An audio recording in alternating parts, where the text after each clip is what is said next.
This meeting is being recorded. Hello, everyone. Welcome back to my conversations with Ashala. Before we start, I would like to ask you to join my mailing list and please follow me on Instagram. The links you will find in the pinned comment. I realize this is the easiest for you to see it actually, instead of scrolling down the video. Sometimes even that is a challenge. Okay. And also, if you want to support me, I have the Patreon account, so I really appreciate any support, PayPal as well. Yeah, anyway, let's jump into it. First of all, I want to welcome back Ashala after some time of not seeing her because she was healing herself. And I'm so happy to see her. She looks amazing. Welcome back, Ashala. Thank you, Anya. Happy to be here. And we're not gonna hold you too long because your health is the priority. But today I wanted to connect with you again, focusing on Ukraine. Today I have three questions that are related to that situation and actually some other parts of the world as well, but it's all connected. So let's start with this one. Many of my viewers know about the company that is called Burisma. This is the second largest private gas company in Ukraine, and it was created and is owned by the Ukrainian oligarch Nikolai Zlohevsky. And what is very interesting here in this, that I didn't know, I knew that Hunter, Sleepy Joe's son, was on the board of directors from 2014. I knew that. I knew a little bit about this company, but what I didn't know, that in January the same year of 2014, former Polish president Kwaśniewski joined this board of directors and actually was offered, and as I understand, received 1 million euros. Now, where I'm going with this is because I came across, and this is thanks to Tori, watching a while ago some of her shows, I came across the emails that were exchanged. And in those emails, someone, I forgot the name, was suggesting Hunter to contact him with former Polish president because he is, I'm quoting, a true gentleman, and he will be very interested in this connection. So this is just, to me, how to put this into words. This changed my whole perspective about what Poland has to do with this as well, this situation. Okay. Yeah. I would like to know about this company and about those who are involved, including the former Polish president. What a shame. What's gonna happen to this? How this will unfold? Will there be a justice, and will they face any consequences of this? Because before I actually finish this question, because people like, what consequences maybe? Okay, let me explain. This is the corruption at the highest level, and who's paying for this is the people who live in Ukraine, who became the poorest European country after the fall of the Soviet Union. So why is that? Because the money and the resources and all of this was taken away from the people and going to other places like this. So I just finished the question. Thank you so much, Ashala. Heavy stuff.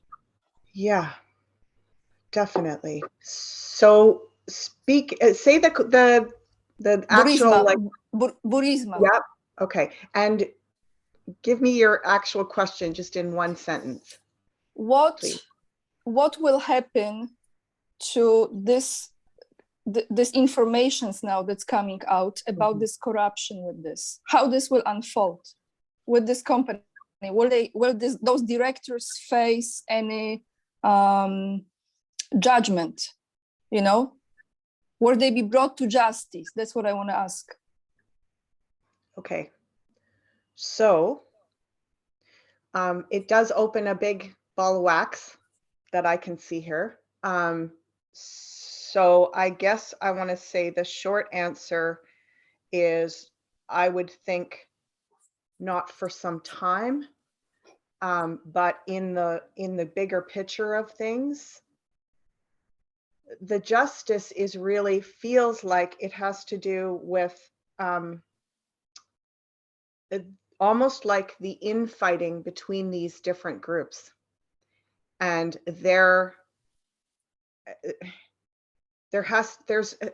they have this global network of like a web of corporate alliance, basically. And like when you first asked the question and I look at the cards, I'm seeing all this energy, like just this expansive, like I get the North Atlantic Sea, I get oil and gas in, like, you know, in the Arctic Circle, I get like oil and gas in Russia, in Canada. Like I'm just getting this, like this global network of players that have their fingers in all the pies. So it's like you can kind of cut off one head of the serpent and it's got 8 other heads. But the interesting thing about it is that it is, I mean, and it's all this energy around, because a lot of the placement, the Empress is like the environment, nature, and their strategy, you know, they're strategizing to take advantage of these things. And it's a global, if you see this fellow holding the globe there and looking at the big picture and even looking out to sea, like that to me feels like offshore oil and gas, is they're attempting, like a lot of it happens in remote places where nobody even sees what's going on, because it's like they're setting up these, you know, oil and gas extraction everywhere, basically. And they're all interwoven with each other. So that's what makes it really hard to like bring any of it to justice, because it just goes underground. It just like disappears into some other. But the justice comes because they all operate on that same like underhanded, backbiting system. They turn on each other. That's what I'm getting. So and that from within. Also, So this from will happen within, from within.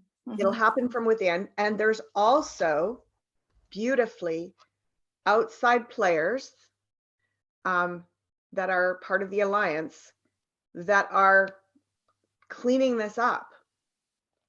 So I don't know if it ever will, like, and I just want to say one more thing before, I guess I don't know if we're ever going to see the kind of outward justice. It feels more like eventually it just burns itself out from within, and we don't necessarily see them coming to justice in a like kind of global arena. It's almost by that time we won't even care less. Like as long as they're like off this plane, off this earth plane and out of here, we won't even be bothered with the justice of it, because the justice will be in us reclaiming the earth and turning things around. That will be the justice. However, I also want to say that there's something to do with what's going on right now with exactly what you just described, that company. There's something about dumping. I'm hearing dumping resources, or like it's like this big money laundering thing, and it's going into the EU and it's connecting to the global agenda. So it's like part of this, what they're doing is designed almost to, in a way, fail, but then it pulls down a system, an economic system, and it feeds the global agenda. So pretty complicated. Yes. It's so many strings attached to this topic. The more I'm into it, like I said to you before recording, the more I'm into it, the more I'm discovering. And it's so many roads you can take to investigate, to research within just the subject Ukraine. So the next question is, I will describe it, and then we both decide what is the best question to frame from this. Now let's focus on refugees from Ukraine and Poland, and another topic within this, which are those neo-Nazi or Nazi organizations. Why this is important? Because it's actually estimate at this point, I think 3 million refugees, and it will be more. They say 4 to 5 million Ukrainian refugees will cross Polish border. Majority of them will stay here, which is enormous amount, okay? But what I'm going with this is this question, that in that region of Ukraine, and this has been going on, I watched many documentaries about it, from really early 20th century, at least. There was an organization, I think, called OUN, and those were Nazis, pretty much, okay? So the history of the Nazis there is very strong. One of the reasons why Putin is doing what he's doing is to denazify that region, which means they want to get rid of that type of activities and all of this, which is very hard to accomplish. So what I think is going to happen, a lot of those people will leave Ukraine. They will spread all around Europe at first, I think. Many of them are already weaponized. They have weapons because they have been given free weapons, which they might sell on the black markets. And the first thing that came to my mind is, you know, among those refugees, right, that are crossing the Polish border, like we don't really know how many could be those Nazis, right?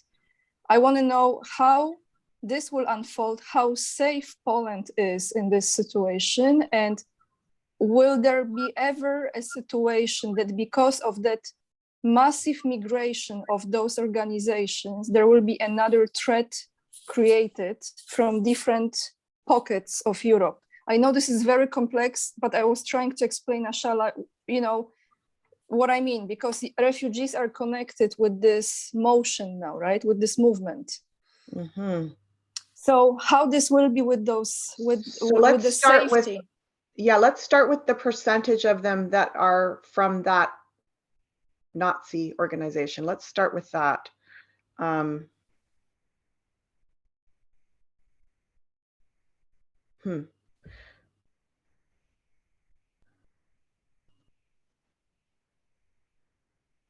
Well, first of all, I'm getting that they're really influential players are not just going to go across the Polish border or into Europe. They're going much further. They're going to flee much further. So,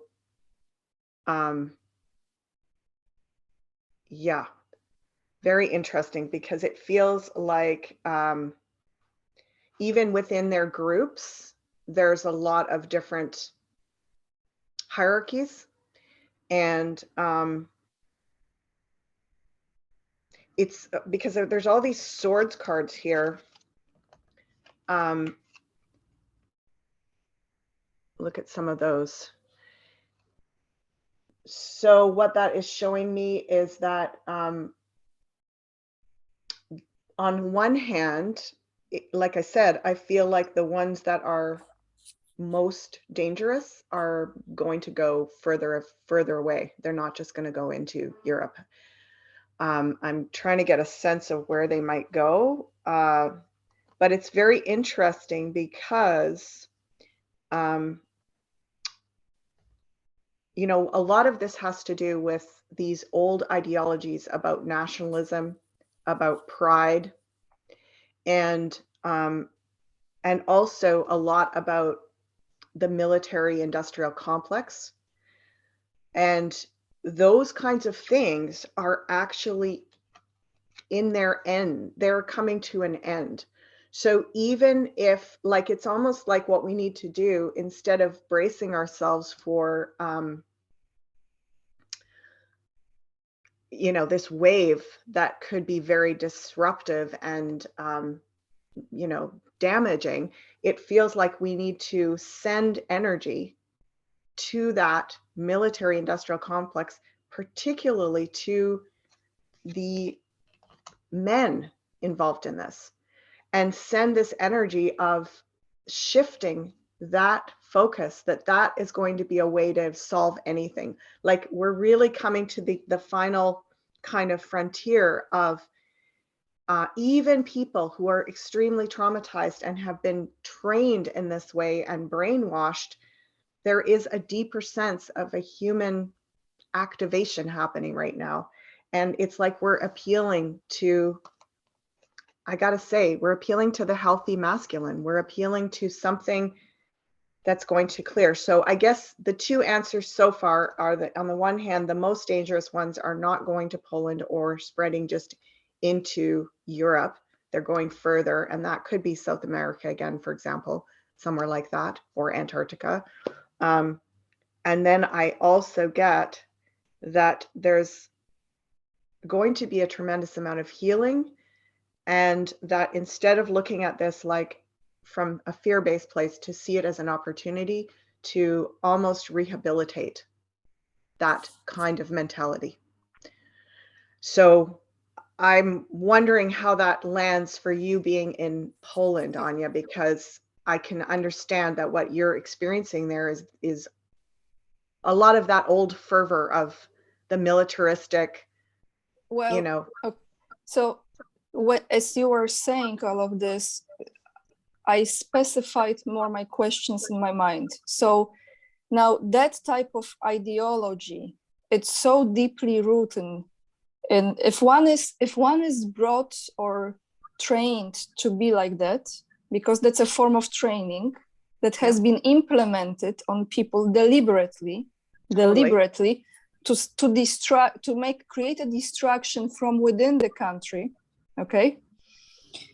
With this type of ideology, this is a different brain, this is a different mindset, this is a different being, not even like a human being operating. Yes.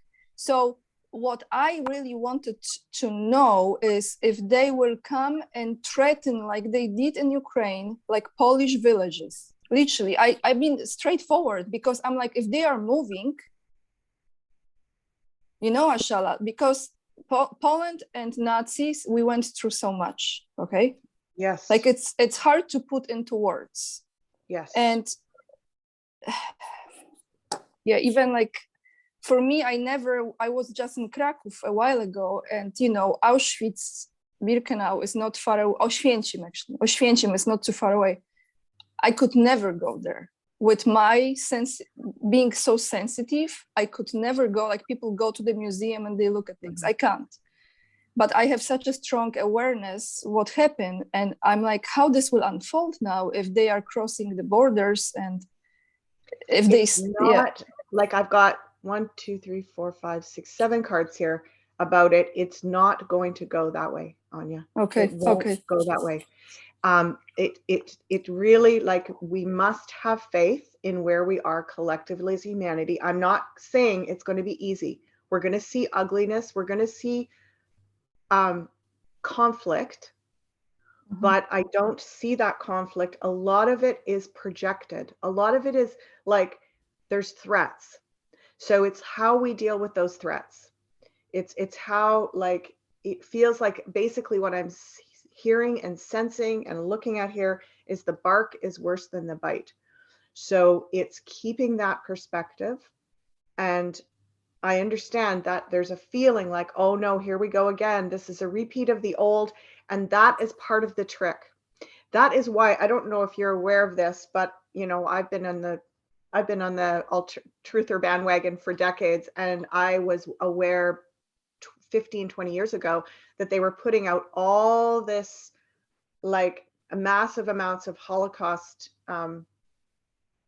basically, I mean, not propaganda. I understand. I know.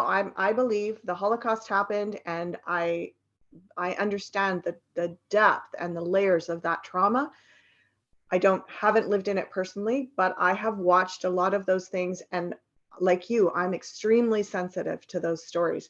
And yet I also am aware that there was a purposeful kind of, you know, putting that information out there in a way that gave us the idea that this was human nature and we were vulnerable to this and it could happen again. This has been kind of like put into our brains again and again and again. Like the suffering of this extent is normal. Yes, and that that we're at, there's always been this like, oh, we've got, we must like never forget this. And I agree, but why not, as we're saying that, say, let's look at how we could have done this differently instead of just going over the same story again and again and saying, boy, this could happen again, people, be careful. Like, it's like we've been told that this is coming again, basically. We've been subconsciously told that again and again and again. And we need to clear that and say, no, we are not, humanity has evolved since the 1940s. Yes, it has evolved. But since 2014, sorry to interrupt you, they have been killing people there. Yes. Like unbelievable crimes. Yes. And this is the ideology that is behind it. It is. And also what I want to make clear that I'm really sensing from this, which is so much about, we've come to the end of a way of dealing with things. We've come, like, there's just no way that people can press that repeat button again. It'll be different. I'm not saying it's not going to be messy and painful and traumatizing and frightening, but it's not going to look the way it did then. It won't. And it's us knowing that and like basically approaching these things from that perspective, not head in the sand and everything's going to be fine, but this is a different world we're in now. So we have a lot more, and even with all that they have to kind of lock us in, are like that we are so dependent on the system. We've grown extremely dependent. We've grown in a way helpless as people. We can't grow our own food. We can't, access our own resources. So all that dependency and all the surveillance, and even then, humanity is waking up. We are transforming. We're getting ingenious. We are dealing with conflict in new ways. We have so much in the way of profound psychology working with trauma. Like if we put our energy into those places, like even focusing in meditation on clearing these things, like we have so much power. That's why they've had to come in with all their hardcore stuff, hardcore machinery to try to slow us down. Like if it was the way it was in the 40s, they could have just said a few words and we were all following along, but it's not like that anymore. So it's keeping that awareness that we have the power, like ultimately, and I agree with you, Anya, it's not going to happen overnight. Like it could be a decade, it could be 12 to 14 years. Yeah. And there will be some suffering and loss of life in this, but it's not going to look like it did before. It won't. Are they any threat in Europe in the future? Are they any threats? Or it will just spread? And is this going to get any momentum? Because you know what it is. They go to Italy, they go to Germany. First it's like small groups and then it just unifies. I feel like they are aware. It's over. Aware. Interestingly enough, it's like that side is more aware of our power than we are. What the heck? So like they know they have to wait for the right moment. So when you think about it, like trying to spread, there's an awareness. They are aware that if they jump too soon, we're going to know what's going on and we're going to be all over it. So like, I feel like they're not going to move quickly. Are they going to jump or no?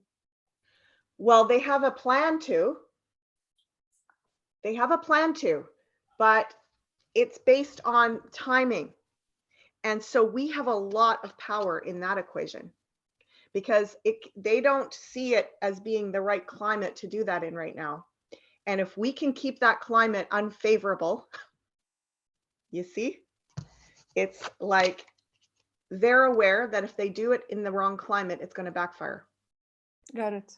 So it's our job to keep the climate going the way we believe it needs to go. And that means we're absolutely vigilant with our practices, with our beliefs, with our alliances, with our work in these areas. We are not letting down 1 second and going, uh-oh, here they come and they're going to do, like, of course, you know, we can imagine what their agendas are.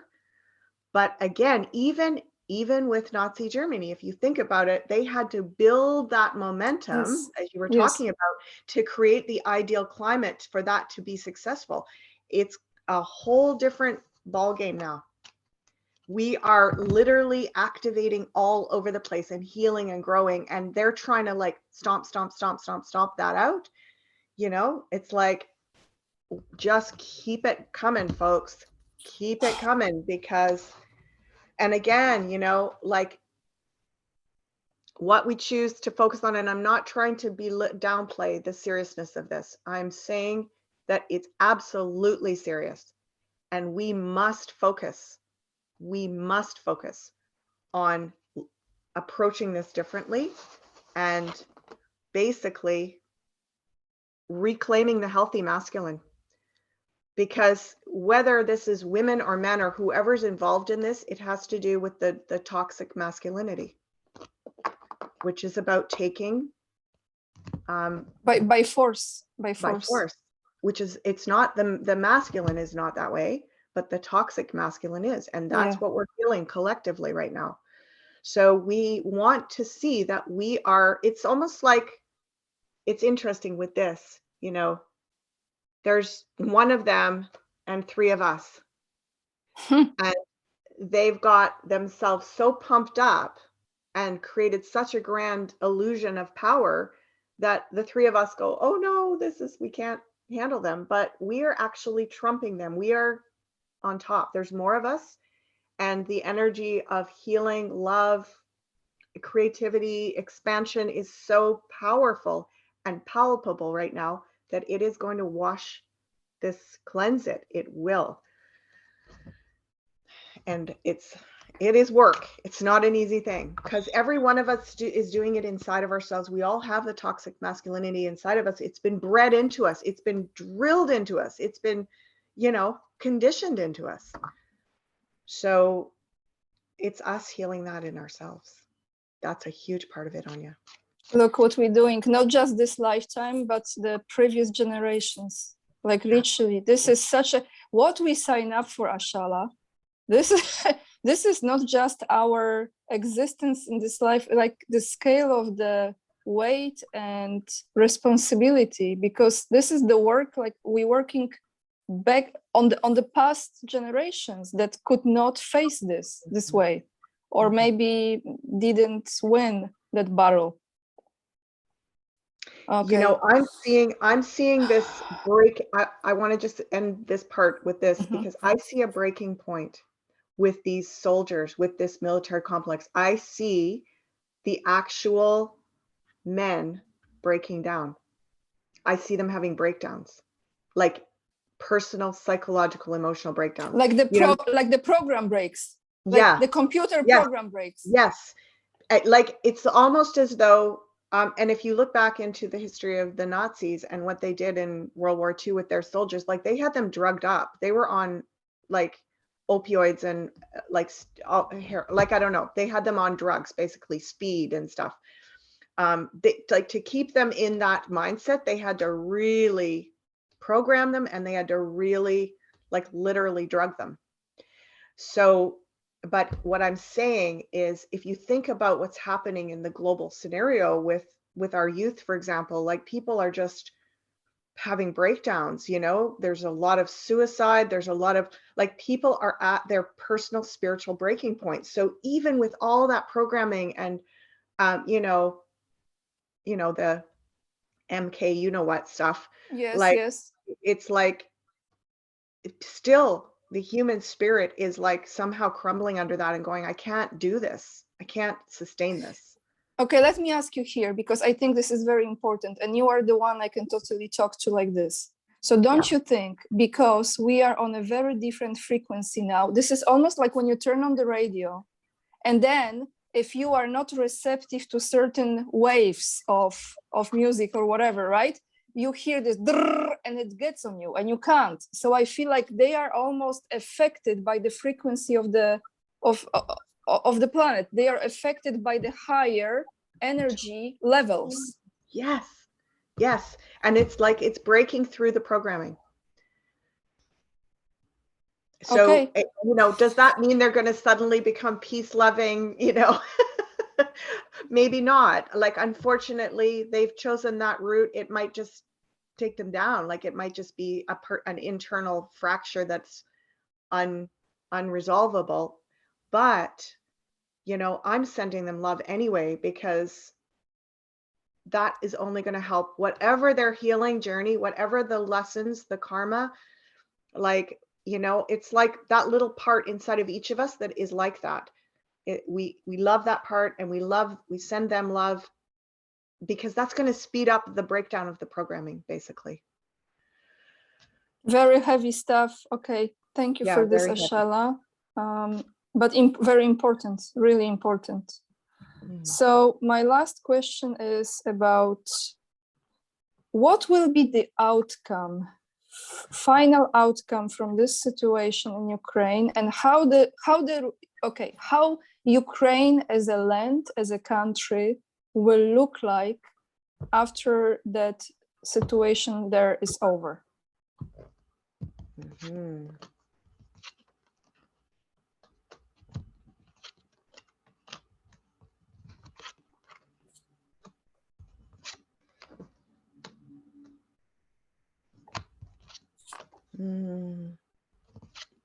Oh, yeah. Okay, so again, we are looking at the completion of something. We have this 10 of Swords again, which is a lot about like coming to the end of a road that is based on a belief systems that can't sustain themselves any longer. So in terms of the identity of the Ukrainian people, they may go through a type of absolution of their cultural identity on some level.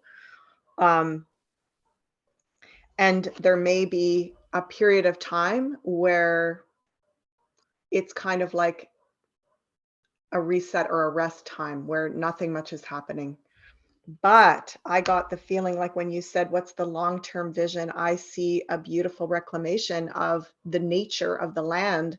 And sure enough, that's what comes in the sidebar here, is like a beautification, almost a different type of cultural pride that's based more on beauty, art, like nature.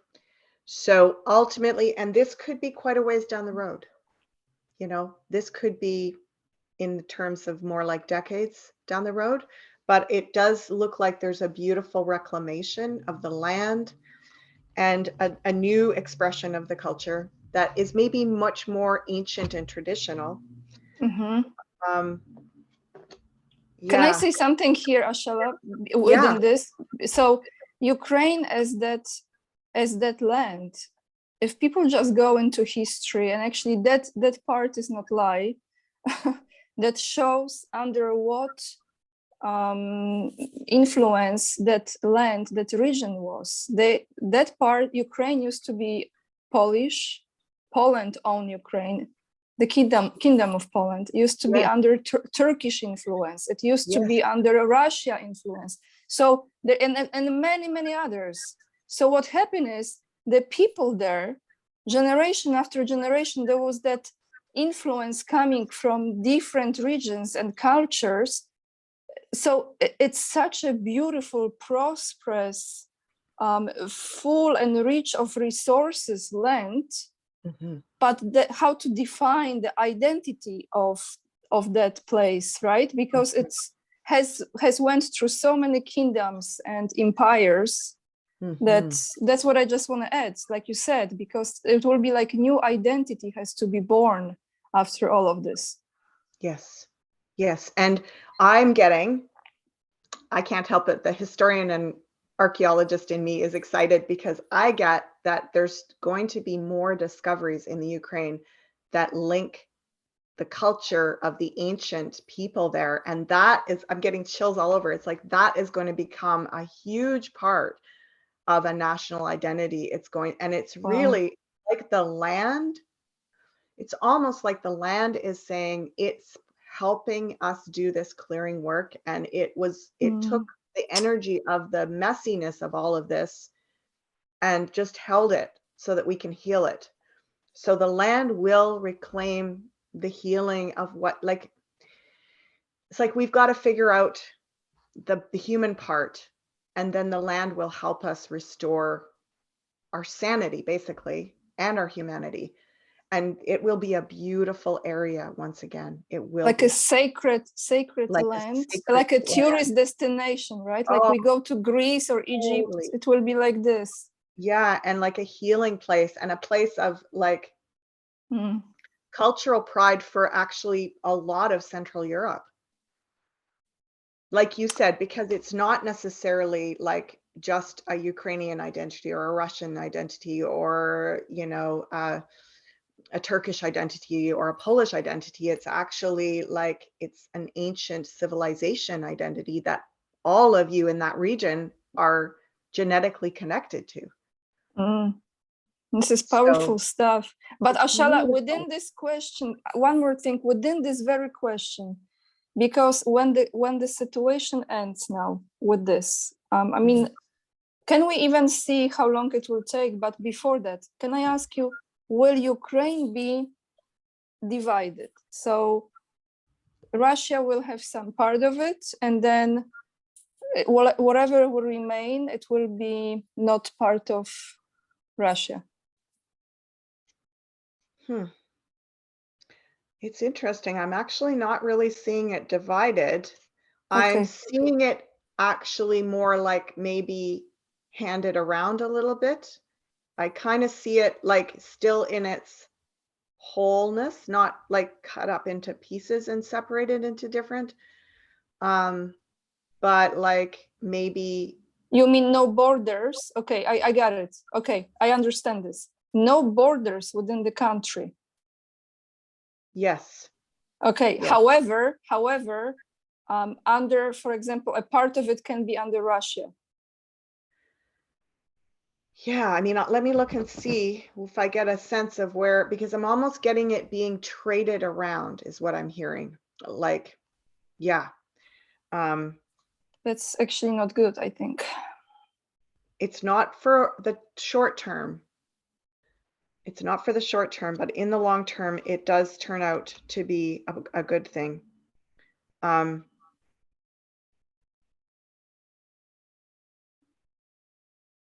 Yeah, I mean, there is talk of separation, but I actually don't see that. I don't think it's going to come into fruition. And that does feel like it's just keeping itself as a sovereign kind of entity on some level. That does feel like a good thing in the long run, even though it might feel like it's an easier solution to divide it and stop the conflict.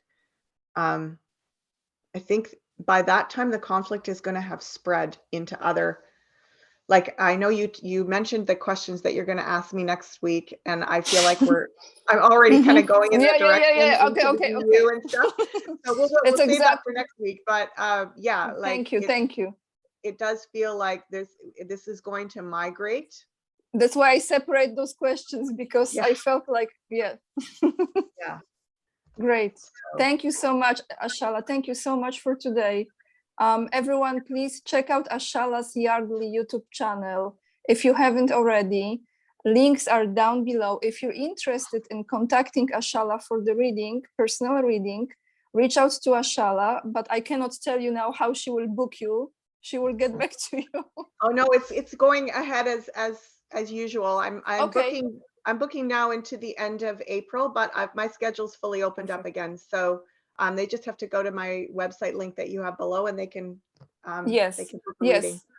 I'm gonna attach this link. Please check with Ashala for a personal reading. I had a reading with her, and I still remember what she told me, and it was fantastic. So highly recommend. And I love connecting with Ashala for those questions. I already said to Ashala what I have for next week, because I have 3 great questions for next week, but then you have to see us again next week, everyone.